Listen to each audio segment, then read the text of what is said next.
Chers amis, bonjour, merci d'être avec nous. Nous allons poursuivre le colloque L'ingénieur virtuel, travail hybride et télétravail avec un retour d'expérience et nous allons donner la parole à Philippe Perrin. Oui, bonjour, est-ce que vous m'entendez? Merci, Monsieur le Président. Vous m'entendez? Très bien, très bien. Oui, voilà. Écoutez, vous me donnez une parole que je vais garder relativement courte, puisque j'avais essayé de travailler, mais je vois que tout a été dit avec beaucoup de talent et je vous remercie de la qualité des échanges, parce qu'effectivement, la problématique est tout à fait importante. Je vais essayer de l'illustrer à travers mon parcours, ce sera peut-être plus intéressant. Mais juste avant, je voudrais faire quand même quelques remarques sur ce qui a été dit. Il me paraît important de répéter que l'informatique, les visios, les outils à distance ne sont que des outils et que l'idée, c'est bien effectivement de résoudre un problème. Et il me semble que dans le monde du travail, en termes d'organisation, on a effectivement des choses à améliorer. Et je voudrais l'illustrer à travers mon expérience. Donc, mon expérience, c'est celle d'un petit garçon qui naît en Provence, qui grandit, qui fait l'école polytechnique, qui rentre dans l'armée de l'air, pilote de chasse, pilote d'essai, qui part un jour s'entraîner aux États-Unis, qui vole sur une navette spatiale, qui construit la station spatiale internationale avec 3 sorties en scaphandre, et puis qui revient passer 17 ans dans l'industrie à Toulouse comme pilote d'essai chez Airbus, pour ensuite rentrer en politique où je m'occupe d'environnement à la métropole de Toulouse. C'est vrai que cette question m'a aussi énormément interrogé avant de vous rejoindre, parce que je ne comprenais pas ce qu'était un ingénieur virtuel. Et il me semble que, d'ailleurs, on a proposé d'autres qualificatifs. C'est important parce que vous connaissez la phrase de Camus, ne pas nommer les choses, c'est nier notre humanité. Et c'est vrai que virtuel, c'était peut-être une façon de cacher une certaine vérité. Alors, qu'est-ce qu'on a dit? On a dit hybride, on a dit composite, peut-être simplement à distance, un ingénieur à distance. C'est triste parce que peut-être qu'effectivement la chose est triste. On peut être à distance dans son entreprise. Je crois qu'on le voit aujourd'hui avec des outils de télétravail. Je pense à la Google Suite qui permet à certaines personnes de converser avec des collègues qui sont 2 bureaux plus loin à distance tout en étant à côté. Ça peut être à distance effectivement à la maison avec tous les avantages et les inconvénients, on en a beaucoup parlé, que ça entraîne. Ça peut être à distance à l'étranger. J'ai oublié de vous dire que j'étais également président d'un syndicat. Je représente en France tous les navigants qui ne sont pas pilotes de transport, c'est-à-dire les pilotes d'hélico, pilotes d'essai, le SAMU, etc. Et donc je suis sensible bien évidemment au droit du travail et je suis très inquiet des dérives qu'un tel outil permettrait effectivement de voir se réaliser. On a finalement, sans s'en apercevoir, perdu les emplois non qualifiés. C'est le fameux problème de la réindustrialisation du pays qui se présente à nous, qui est j'imagine, un des points clés de la présidentielle. Je ne voudrais pas que chez les ingénieurs, on refasse une partition entre des ingénieurs plus qualifiés qu'on pourrait garder et des ingénieurs moins qualifiés qu'on pourrait effectivement évacuer sous d'autres territoires. Donc ça, c'était mes propos introductifs. Alors l'histoire, je vous la raconte. Donc un petit garçon né dans une campagne où je me souviens quand je me promenais à vélo, il y avait un cantonnier et puis quand j'allais à la mairie, il y avait une secrétaire. Et à l'époque, l'informatique n'existait pas. J'y suis retourné récemment et j'ai retrouvé le cantonnier et la secrétaire a été remplacée par 5 secrétaires puisqu'avec l'outil informatique, effectivement, le besoin s'est multiplié et pas forcément dans un souci de résoudre un problème, mais parfois d'en créer de nouveaux. On est tous confrontés à cette problématique, dans la vie privée comme dans la vie professionnelle. Donc j'ai développé depuis toujours une grande méfiance par rapport à l'outil, on va dire, l'outil digital. Quand je suis arrivé donc aux États-Unis, j'ai rencontré, je suis tombé sur la grande maison de NASA, qui était finalement déjà un peu malade. Ça a été, vous l'avez vu, je crois que l'exemple même, c'est la fin des vols de navettes spatiales, c'est l'accident tragique de Columbia, on pourra en parler. Et puis c'est le grand réveil, c'est-à-dire l'idée pour les Américains que finalement la NASA était devenue une grande administration et qu'il fallait se retourner vers un esprit agile, on en a beaucoup parlé, un esprit start-up. Et c'est l'arrivée d'Elon Musk. Donc j'ai vécu tout ça en direct. Et donc quand je suis arrivé, j'avais pourtant l'impression d'être dans tous les outils modernes de la communication et du télétravail. Donc, aux États-Unis, où j'ai beaucoup travaillé, donc passé plusieurs années, depuis toujours, on est en télétravail, c'est-à-dire qu'on fait son travail, puis dès qu'on a un peu de temps, on rentre à la maison, on travaille à la maison, on est connecté. Et effectivement, je pense que c'est important de pouvoir par moments se concentrer, ça a été évoqué plusieurs fois, et évacuer l'espèce de tohu-bohu qu'il peut y avoir dans une activité humaine pour faire du vrai boulot, pour travailler comme un ingénieur se doit. Donc ça, c'était vrai, ça marchait bien. Mais ça marche, je crois, encore mieux aux États-Unis parce que les Américains ont vraiment une culture du résultat. Alors que nous, des fois, on a effectivement une culture de la présence. Et j'ai énormément apprécié cette culture du résultat qui fait que finalement, on est absent, on bosse et quand on revient, le travail est fait. Ce qui leur permet également de faire ça, et qu'on n'a pas, je pense, en France, pour avoir fait beaucoup d'allers-retours, ou peut-être en Europe, c'est le sens fort du groupe. C'est-à-dire qu'à la NASA ou dans une entreprise américaine, vous pouvez être absent parce que quand vous êtes là, vous êtes fortement intégré à la dynamique du groupe.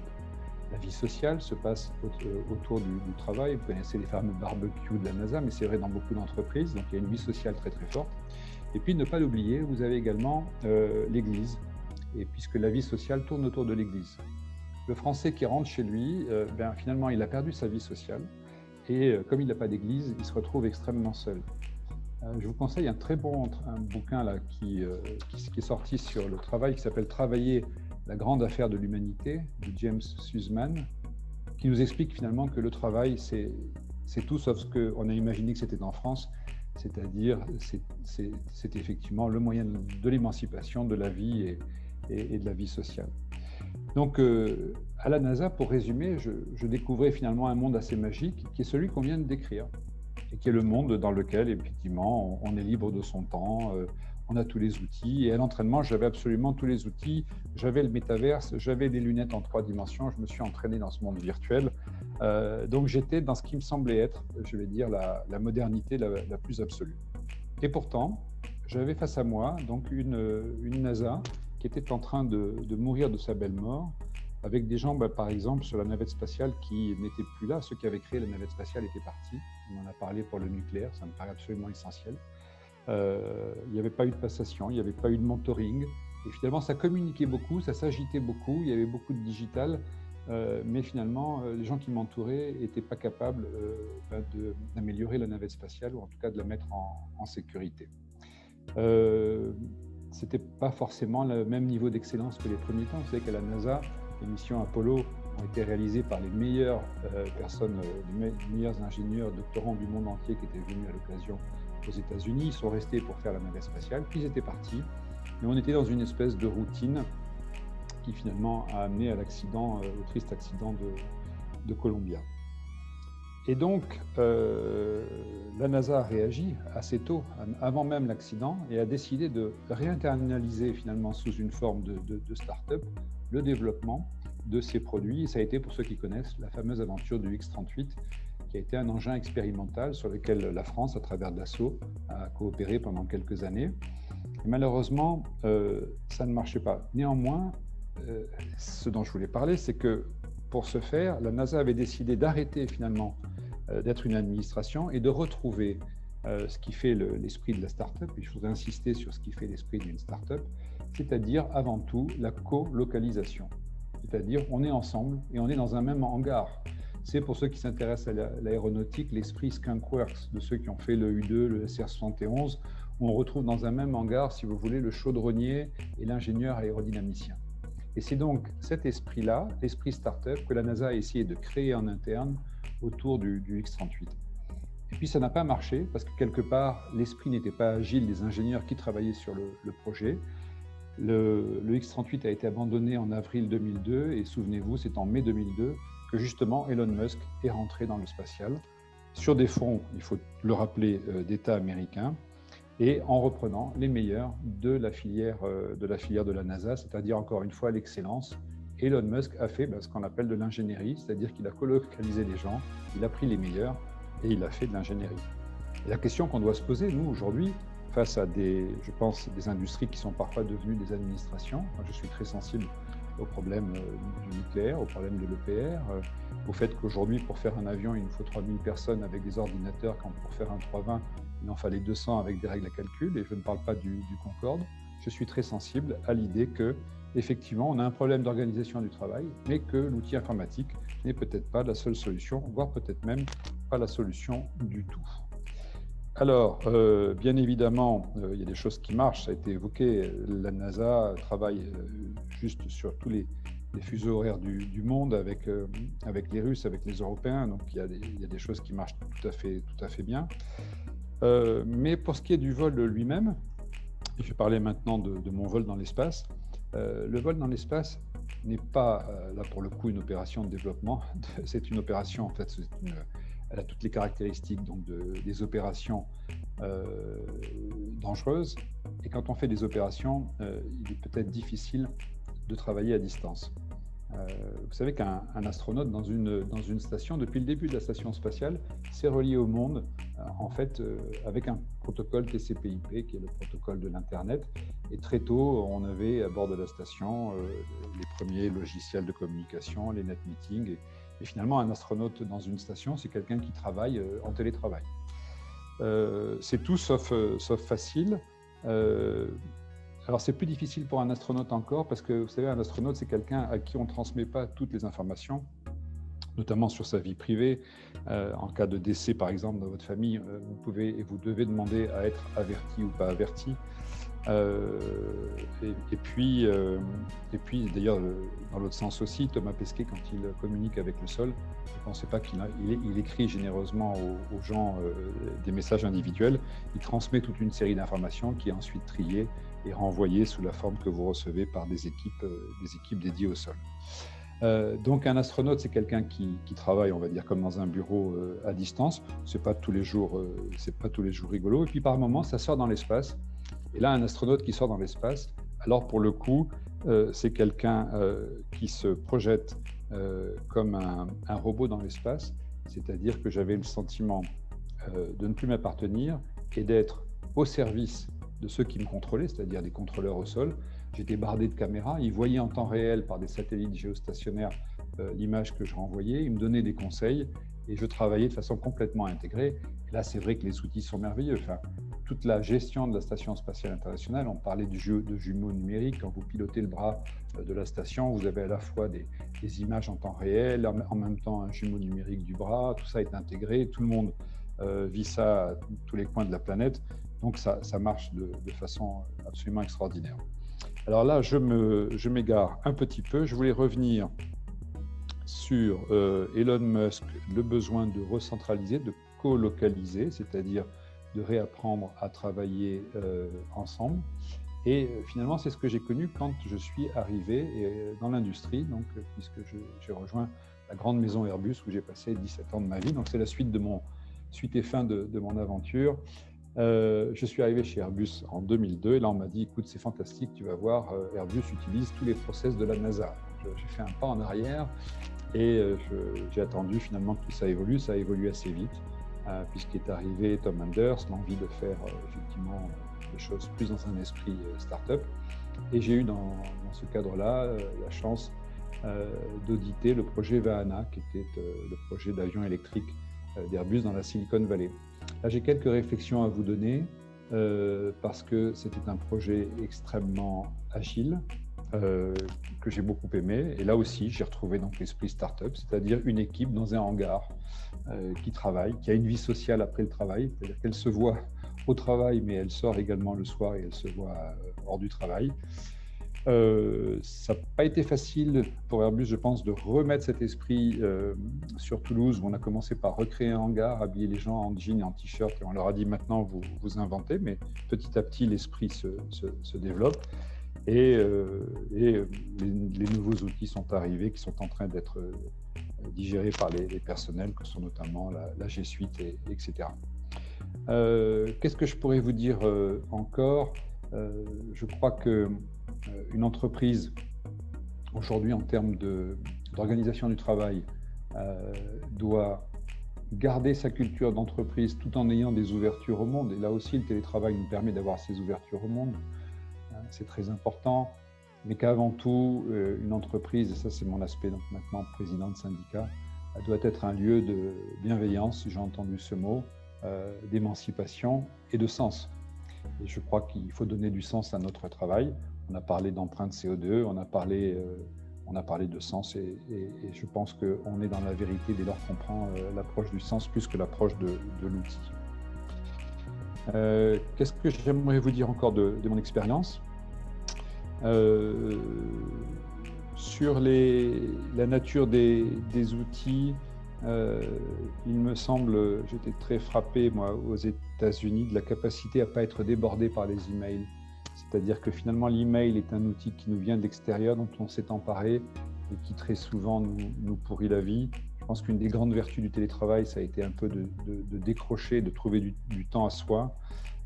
Ça me paraît très important. J'avais imaginé même qu'on puisse, dans le cadre de l'entreprise, créer des bibliothèques, des endroits où les gens puissent s'isoler pour aller travailler, c'est-à-dire travailler de façon déconnectée, mais dans l'entreprise, qui est juste l'inverse d'être connecté, mais loin de l'entreprise. Je préférerais être par moment sur le lieu de l'entreprise pour pouvoir par moment sortir du bureau et aller voir un copain et discuter. Ce qui me semble important, c'est l'outil. Moi, l'outil que j'ai toujours utilisé, c'est le tableau noir qui est devenu blanc avec des Velleda. C'est un outil que j'ai retrouvé dans les startups. C'est un outil que je commence à voir sur les outils G Suite, mais pas encore assez efficace. Et il me semble encore une fois que c'est un outil que je voyais à la NASA régulièrement. Je pense que retrouver l'outil du tableau noir qui est devenu blanc avec des Velleda, c'est important pour l'échange d'informations et le mentoring qui a été précédemment cité. Il me semble qu'on pêche au niveau structure des entreprises par des structures trop matricielles, où finalement tout le monde travaille pour tout le monde, là où la start-up est plus dans le projet, c'est-à-dire l'équipe regroupée, colocalisée dans le projet.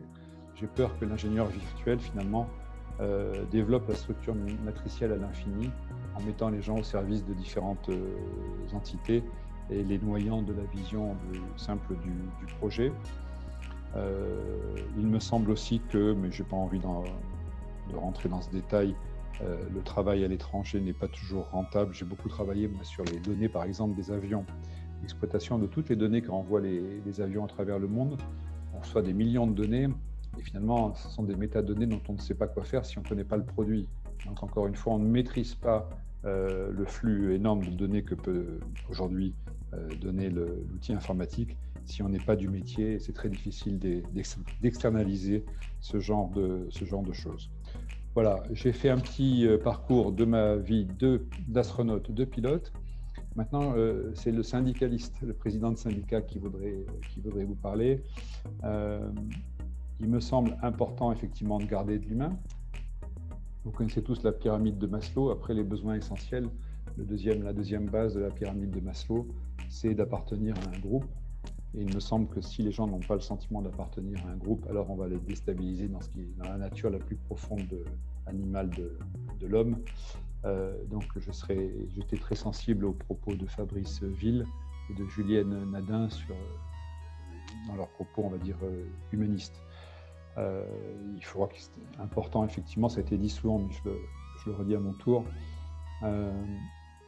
La communication, on a parlé beaucoup de communication non verbale, de sous-jacent liés à la culture. Je voudrais aussi, moi, rajouter les non-dits. Moi qui ai été donc dans l'industrie longtemps, il y a beaucoup de non-dits parce que tout ne se dit pas de façon aussi directe. Et il y a un besoin, une visio comme par exemple aujourd'hui celle-là, ne vous permet pas de vous isoler deux à deux et de dire qu'est-ce qu'il a cet astronaute à parler comme un donneur de leçons. Et donc on n'a pas l'outil qui nous permet d'avoir toute la flexibilité d'une communication où on s'isole, où on va pouvoir dire les choses qu'on n'aurait pas pu dire en public, etc., etc. Bien évidemment, encore une fois, je suis très, très inquiet de l'externalisation de nos ingénieurs. À une heure où il faut réindustrialiser le pays, ce serait une erreur que de délocaliser nos ingénieurs. On a parlé du prix de l'ingénieur. Je ne pense pas qu'un ingénieur en France soit bien payé. Et donc, qu'est-ce que je pourrais vous dire d'autre ? C'est à peu près tout. Le respect des horaires de travail, ne pas rentrer dans l'intimité des gens. Si je vais prendre un exemple qui est un exemple aéronautique, qui est l'exemple d'un accident, qui est l'accident malheureux de Germanwings. Vous savez, ce pilote qui s'est suicidé en emmenant avec lui tous les passagers sur les Alpes françaises. C'était quelqu'un qui avait été entraîné, mais finalement qui n'avait pas été entraîné dans le cadre de la structure de la compagnie. En Allemagne, il avait été entraîné à l'étranger. Et finalement, c'est quelqu'un qui avait été transporté d'un endroit à un autre. Dans un cockpit, vous n'êtes jamais avec la même personne. Et voilà quelqu'un qui était dans une détresse personnelle énorme, qui travaillait de temps en temps avec des gens, mais jamais avec les mêmes. Quelque part, c'était un pilote externalisé. Et c'est quelqu'un dont on n'a pas vu arriver les faiblesses. Et donc, il me semble que connaître les gens, c'est aussi travailler avec eux et être à leur côté. Voilà, j'ai été un peu brouillon. Vous ne m'en voudrez pas, c'est parce que j'avais préparé une présentation, mais qui a finalement fait l'objet de tous vos commentaires dans les 2 premières heures. Encore une fois, je voulais vous remercier et de votre invitation et de la qualité du débat. Le monde de l'ingénieur est précieux et mérite ce temps qu'on a tous passé ensemble aujourd'hui. Merci encore. Merci beaucoup, Monsieur Perrin, pour votre intervention et pour le partage très précieux de votre expérience qui, on peut le dire, est assez particulière et assez rare. C'est vrai que vous êtes allé peut-être au fond de ce qu'on appelle l'ingénieur à distance, littéralement en termes de kilomètres. Donc, merci beaucoup pour votre intervention. Je passe la parole à Laurent Boustia. Vous êtes fondateur de Movimento Management Progress. Vous allez nous parler de certains outils. Bonjour, est-ce que vous m'entendez déjà? Très bien. Très bien. Bon, merci à vous pour l'invitation. Et puis, comme M. Perrin, j'ai beaucoup suivi les débats qui sont très, très intéressants. Et j'avoue que là, passer après M. Perrin, je suis désolé, ça va être compliqué pour moi parce que je trouve que votre intervention était vraiment de qualité avec votre expérience. Et donc, je vais essayer de faire pour le mieux, en tout cas, de garder le bon rythme que vous avez introduit et l'impulsion que vous avez donnée. Alors, je voulais partager un document. Alors, c'est intéressant parce que moi, je suis à la maison, comme tout le monde, je pense. Et puis, il va falloir que je partage un document. Alors, on va voir si j'y arrive, parce que des fois, ça ne marche pas. Vous me dites si vous voyez le document ou pas. On va aller voir. Le partage a commencé et je pense que vous avez partagé peut-être le mauvais écran, parce que là, on voit votre... Oui, alors attendez, je ne sais pas. Bon, vous m'excuserez. Hop, c'est pas ça, évidemment. Est-ce que vous voyez mon document? Bien, merci beaucoup. C'est bon pour vous? Alors, là on voit votre... Non, vous ne le voyez pas? En fait, on voit votre vision présentateur. Il faut le mettre en mode présentation. C'est ça. D'accord. Vous voyez comme quoi. Est-ce que c'est bon pour vous? Et dans paramètres d'affichage, si vous cliquez normalement, vous avez la possibilité de pouvoir inverser les deux normalement en haut de votre écran. Alors, on y va. Veuillez m'excuser. Hein. Il n'y a pas de mal. Paramètres d'affichage normalement. Donc là, on assiste en direct. Par les tâches. À votre droite, il y a paramètres d'affichage et je pense que vous pouvez inverser notre présentation. Bon, écoutez, je ne le vois pas, paramètres d'affichage, je suis désolé. Eh bien, écoutez, je vais le faire comme M. Perrin, mais je vais le faire à l'oral. Bon, je suis désolé, hein, je vous enverrai la présentation. Alors, ce dont je voulais vous parler, donc moi, ça fait maintenant 25 ans, j'ai 55 ans, donc ça fait même plus de 25 ans, il faut le dire, que je travaille dans l'industrie. Bon, j'ai fait beaucoup d'industrie, pas mal dans l'aérospatial aussi, dans le militaire et puis les différentes industries chimiques et ainsi de suite, et puis dans les postes de service.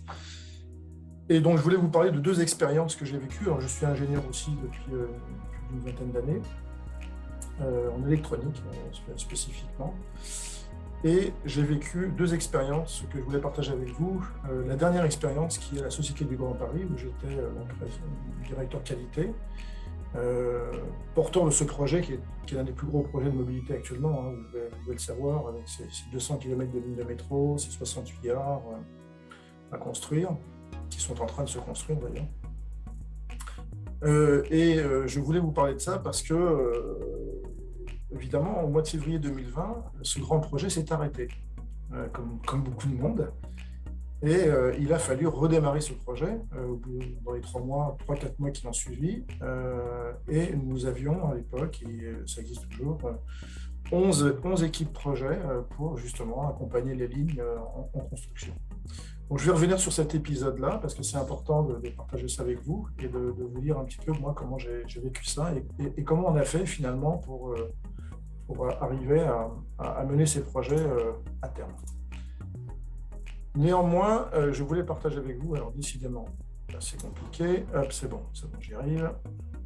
Ce que je voulais partager avec vous, c'est, comme je vous l'ai dit, j'ai 55 ans, et puis moi j'ai commencé à travailler chez Thomson, il y a maintenant pas mal d'années, dans les années 80, et je me souviens du rôle de l'ingénieur. Moi, je n'étais pas encore ingénieur, je n'étais pas encore j'étais jeune à l'époque. Et donc sur la slide que j'ai sous les yeux, mais que vous n'avez pas, mais je vous l'enverrai, je me souviens un petit peu du rôle de l'ingénieur dans ces entreprises à l'époque, donc chez Thomson, pour ne pas la nommer. Je me souviens des ingénieurs maison qui accédaient par promotion technique à devenir manager, qui finalement n'étaient pas très heureux en tant que manager parce qu'ils étaient plutôt des leaders techniques.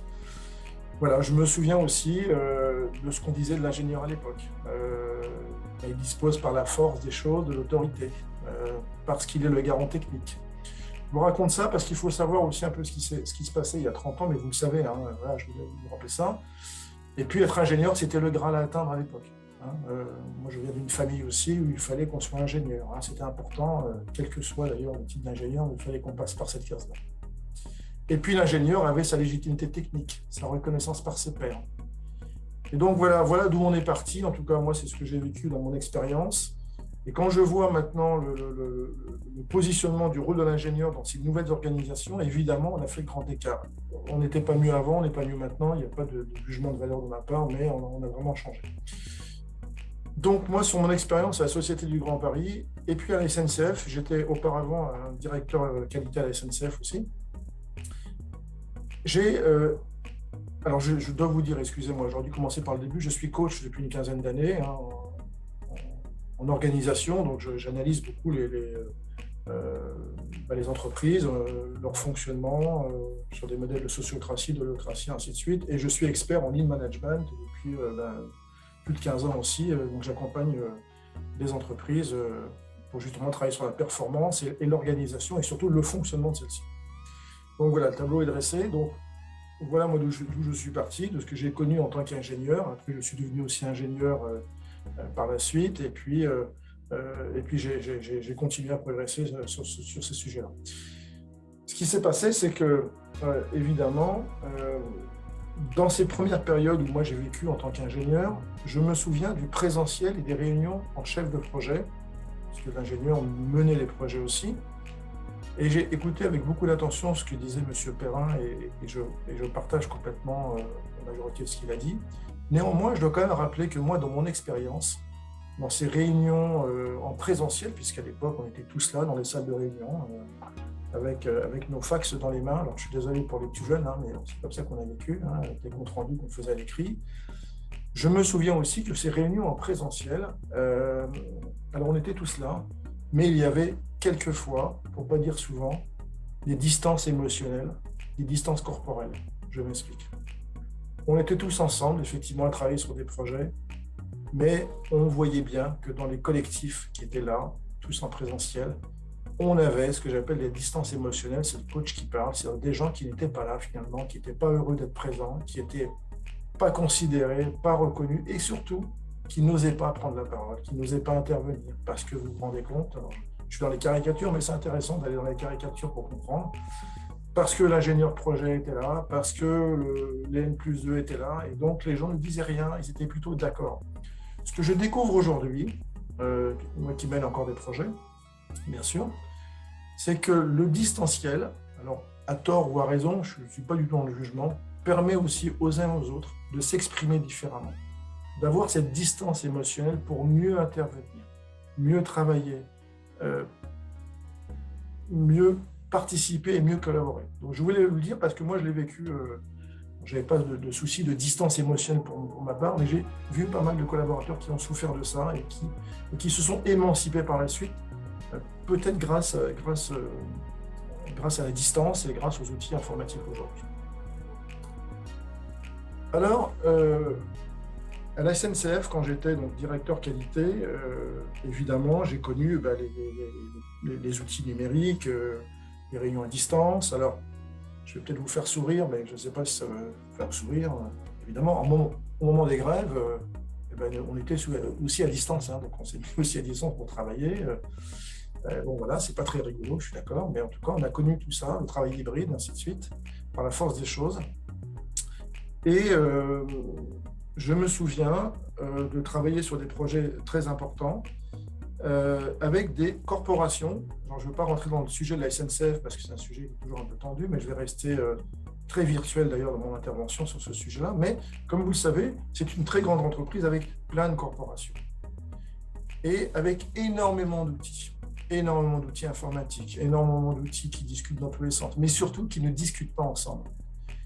L'endroit où les corporations se retrouvaient dans cette entreprise pour partager de l'information, pour réseauter, pour parler, communiquer et progresser, eh bien, c'était la gare.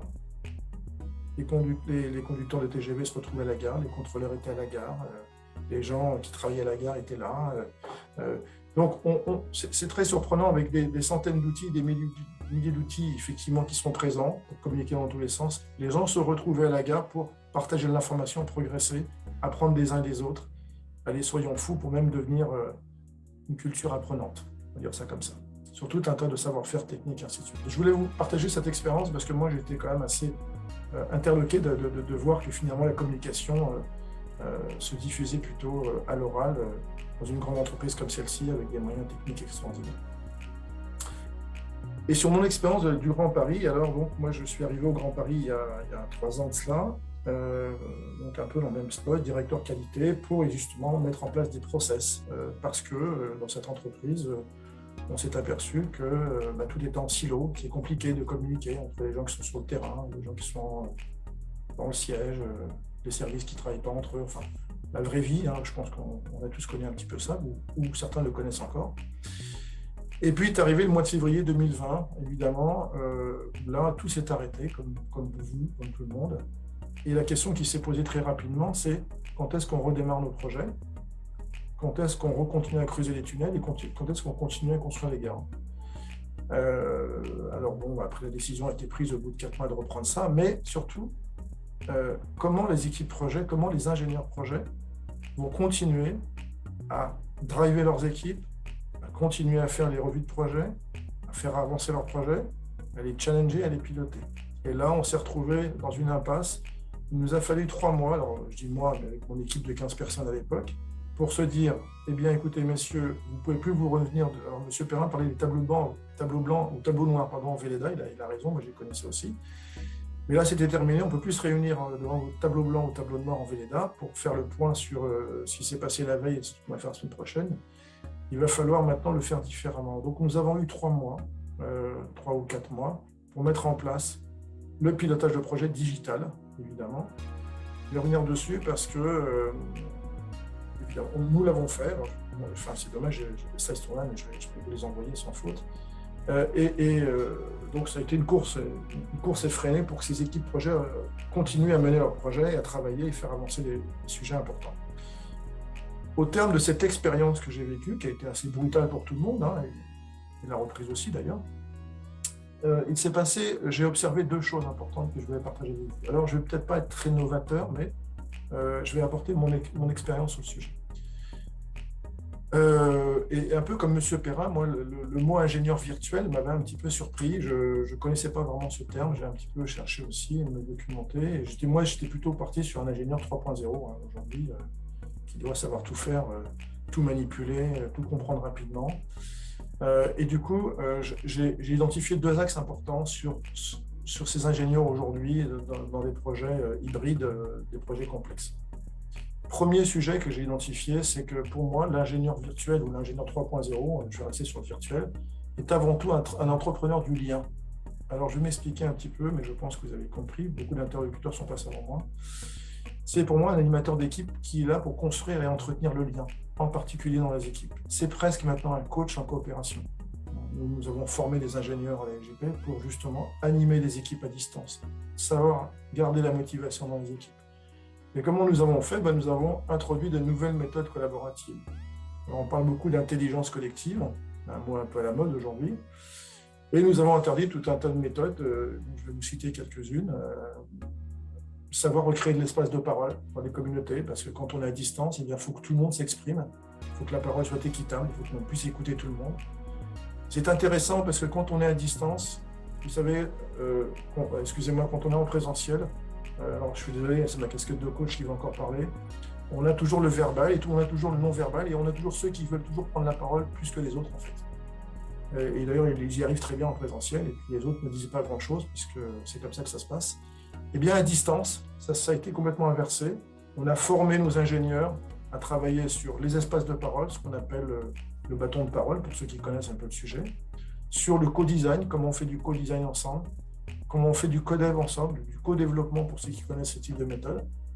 Tout ça pour dire que ces ingénieurs qui travaillaient en présentiel avec leurs équipes sur le terrain, on les a accompagnés, formés à des nouvelles méthodes d'intelligence collective, de partage de la parole, de l'équité dans les propos, et donc du coup d'intelligence collective. On a aussi abordé la notion de communication non violente. Alors, si je vous perds, vous me le dites. Donc, on a aussi équipé ces ingénieurs de savoir aussi détecter, même à distance, les émotions et savoir ce qui se passe. Donc, des méthodes, une démarche, plusieurs démarches, et des approches techniques qui ont permis à ces ingénieurs de pouvoir redémarrer, mais dans une posture totalement différente.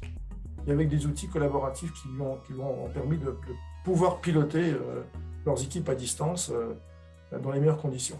Ça, c'est le premier axe qu'on a trouvé, et donc aujourd'hui, ça fonctionne comme ça. Alors, ce qui est intéressant, c'est que maintenant qu'on est revenu au travail, alors pas tous, on voit bien qu'il y a encore des méthodes hybrides qui sont encore installées, on n'est pas tous revenus au travail, et je pense qu'on ne reviendra pas tous au travail d'ailleurs. Donc ces méthodes qu'on a mises en place en avril 2020 sont toujours aujourd'hui d'actualité, et on pilote avec, pour ceux qui ont fait du Lean, je ne sais pas s'il y en a quelqu'un aujourd'hui, on a mis en place des OBA digitales, je vais en parler là, pour justement piloter à distance ces projets. Le deuxième axe que je voulais partager avec vous, c'est que, évidemment, on a formé ces ingénieurs à savoir recréer de la coopération ou garder de la coopération, générer de la collaboration à distance, je viens d'en parler, avec des outils et des méthodes, donc ça a été des formations sur quelques semaines. Mais il a fallu aussi développer des outils spécifiques à la gestion de projet. Alors vous allez me dire, il y en a sur étagère, des outils évidemment, on en connaît plein. Alors, en toute modestie, le projet du Grand Paris n'est pas un projet commun, certainement comme d'autres projets. Donc, c'est un projet gigantesque avec des ramifications dans tous les sens, avec de la complexité, des métiers dans tous les sens. Donc, nous avons développé le management visuel à distance pour la gestion de projet. Vous le verrez dans mes slides. Je suis vraiment désolé, je fais beaucoup de teasing sur mes slides, mais je vous les enverrai. Donc, on a développé des outils spécifiques pour pouvoir continuer à piloter les projets sur tous les axes dans des outils visuels qu'on a mis en place et qu'on a donc après formé, adapté et amélioré. Ça, c'est la première chose qui a été vraiment très importante. Et puis, on a aussi, mais ça comme tout le monde, on a mis en place les réunions à distance. Donc ça, les chefs de projet, les ingénieurs de projet, il a fallu qu'ils maîtrisent les outils, qu'ils se les accaparent, qu'ils les comprennent et ainsi de suite. Nous avons aussi piloté avec des OBA. Alors, les OBA, pour ceux qui connaissent, ce sont en fait des war rooms, ce sont des salles de travail, des salles de coopération, dans lesquelles nous avons reproduit des salles de travail, de collaboration en visuel, chacun avec sa place, chacun avec son rôle, chacun avec ses interventions. Donc, ça a été passionnant de mettre ça en place. Et pour ceux que ça intéresse, je pourrais évidemment vous envoyer des informations là-dessus, de la documentation si vous êtes intéressés. Et nous avons intégré, alors j'ai entendu parler cet après-midi, je ne sais plus qui l'a dit, les plateaux projets à distance. Évidemment, nous avons fait du matriciel, là, en tout cas plus de matriciel, là où il n'y avait pas beaucoup finalement. Et ça, j'ai trouvé que c'était, je trouve avec du recul que c'était une vraie opportunité, cette situation, pour se dire, ok, là, comme on ne se voit plus, et si on faisait plus de matriciel. Et ça a évidemment très bien marché, donc des plateaux de projets à distance, menés pour que ces projets, ces collaborateurs puissent continuer à travailler sereinement et donc faire avancer ce projet gigantesque. Donc ça, c'est les deux axes que moi j'ai détectés. Bon, peut-être qu'il n'y a rien de nouveau, mais en profondeur, il a fallu vraiment travailler sur la posture. Et j'insiste vraiment là-dessus.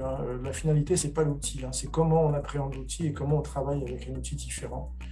Donc beaucoup sur la posture des chefs de projet, des ingénieurs projet, mais aussi des équipes projet pour que chacun trouve sa place dans cette nouvelle organisation virtuelle et à distance. Ça, c'est très important.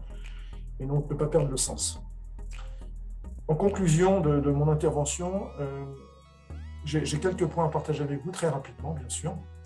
Bon, je vais reciter cette citation, moi, qui m'a toujours un peu surpris, mais bon, vous la connaissez comme moi. La confiance n'exclut pas le contrôle. Donc c'est Lénine qui a prononcé ça. Et ben, justement, ça tombe bien que maintenant, on a traversé cette période un peu compliquée et qui a aussi généré des opportunités. Et ben, il a fallu apprendre à faire confiance à distance. Donc le manager, je vais caricaturer, je suis désolé, c'est un peu une façon de faire. Le manager qui avait besoin de savoir si toute ton équipe était là et que chacun bossait comme il fallait et donc allait faire son tour pour vérifier que chacun était bien à sa place, ça c'est un peu terminé. Donc il faut apprendre à faire confiance. Il faut apprendre à créer de la relation différente avec les collaborateurs. Et d'ailleurs, ce que je garde en conclusion, c'est développer ce que j'appelle l'excellence relationnelle. On a beaucoup travaillé dans les équipes projet pour se dire comment chacun trouve sa place, comment on génère de la confiance, comment on arrive à créer du lien entre nous, comment on s'écoute, comment on se parle avec respect et intelligence, bien sûr. Néanmoins, la contrepartie de tout ça, c'est qu'il a fallu garder le lien. Écoutez, M. Perrin aussi avec beaucoup d'intérêt. Ça ne nous a pas empêché de se retrouver, quand on a pu le faire, évidemment, autour d'un bon resto et d'aller boire un verre ensemble. Donc, il ne faut quand même pas exagérer. Il faut quand même se retrouver, se toucher, je ne devrais pas le dire, mais en tout cas, se rapprocher, ça, ou se renifler pour savoir quand même qu'on est encore des êtres humains. Donc ça, c'est très important.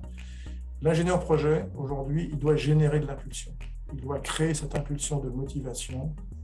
Il doit enclencher en fait cette nouvelle façon de travailler. Alors, il ne porte pas tout sur ses épaules, puisque le travail à distance a permis aussi d'avoir des équipes ahiérarchiques, chacun a trouvé sa place, et ça, c'est plutôt bien. Et puis, créer des rituels pour maintenir l'équilibre humain, c'est ce que j'ai écrit sur mon slide que vous ne voyez pas. C'est-à-dire qu'effectivement, on peut travailler à distance, mais quelquefois, il faut quand même aller se voir, se rencontrer, et voir ce qui se passe aussi derrière l'écran.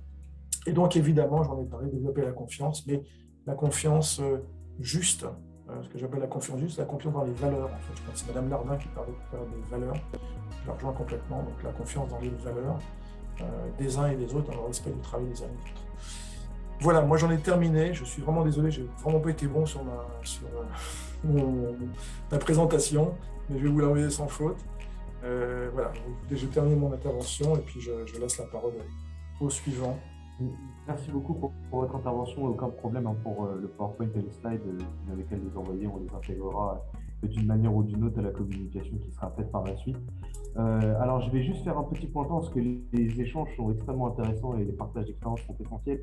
On a un créneau un petit peu limité à 18h05 puisqu'on reçoit le ministère pour faire le mot de la fin. Donc, on est un petit peu bloqué par cette secrétaire temporelle. Donc, il va falloir que nous squeezions un petit peu les interventions qui restent. Donc, je passe la main à Franck Benamou. Vous avez déjà intervenu tout à l'heure, mais cette fois-ci pour parler encore un peu plus de votre ressenti personnel sur la situation. Voilà, je vous laisse la parole. Parfait, je vous remercie. Puis je vais essayer de faire gagner du temps à tout le monde. Juste vous m'entendez, tout le monde? C'est bon? Parfait. Donc je disais, je vais essayer de faire gagner du temps à tout le monde. Moi, je voudrais illustrer ce que je disais ce matin, puis tout ce qui a été dit. Et il y a une sorte presque d'accord sur le fait que travailler en distanciel est évidemment en face à face, en réel, c'était très important. Je pense que c'est vers ça qu'on va, mais je pense qu'on va adapter de toute façon le travail à l'individu. Je voudrais juste illustrer ces propos par une petite anecdote. Alitia travaille donc pour accompagner ses clients dans la transformation numérique. On travaille dans les domaines bancaires, industriels, mais on a un domaine un petit peu particulier sur lequel on intervient, c'est le domaine sportif. Depuis de très nombreuses années, on travaille dans le domaine du sport et on accompagne des fédérations, des grands organisateurs d'événements dans l'amélioration de tous les outils qu'ils mettent en place pour les concurrents. Et je voudrais parler d'un championnat, enfin en tous les cas d'une épreuve qui se déroule chaque année à l'étranger, sur lequel nous on est présents pour assister les équipes sur les aspects techniques, informatiques. et sur les aspects réseau qui sont mis en place pour que les championnats ou que les compétitions aient lieu. Et nos équipes, en général, c'est une équipe de 2 qui se déplace régulièrement sur le même événement depuis des années, un peu partout dans le monde, pour assister les équipes. Avec ce client qui on travaille depuis plusieurs années, on a proposé déjà d'améliorer évidemment les développements qu'on mène pour lui et de faire en sorte que cette assistance qui se déplace avec la compétition, elle se fasse à distance. D'abord pour des raisons financières, ça coûterait moins cher, il n'y a pas de déplacement à payer, et puis on a les moyens techniques de mettre ça en place. Donc on a proposé ça pendant de nombreuses années, mais le client voulait s'assurer que l'équipe serait présente et s'assurer que les ingénieurs seraient là, plus encore une fois pour une question d'assurance. Il avait l'impression qu'en étant là, il aurait plus de chances de résoudre des problèmes si les problèmes arrivaient. Alors, évidemment, donc on a accepté, on accompagne nos clients. Je prends l'exemple de la fin d'année 2020. L'équipe qui devait partir, donc les billets étaient pris, devait partir à l'étranger, heureusement sur un fuseau horaire qui était à peu près le même que nous, il devait y avoir 2 heures de décalage. Les 2 personnes qui devaient partir contractent le Covid+. Donc ils sont positifs au moment du départ, ils ne peuvent pas partir et ils sont contraints de rester sur place, et notamment à Sophia Antipolis dans le sud où on a des bureaux. Donc ils restent sur place, le client est bien embêté, mais pour la course, on lui garantit que comme on avait de toute façon tout prévu et qu'on pouvait faire ça à distance, on allait le faire à distance. Donc je fais court, la course a lieu, l'assistance qu'on devait donner sur place est faite à distance, ça se passe très bien. C'est des personnes qui n'ont pas pu partir qui l'ont fait parce qu'elles n'étaient pas physiquement touchées, donc elles ont accepté d'elles-mêmes de réaliser la prestation.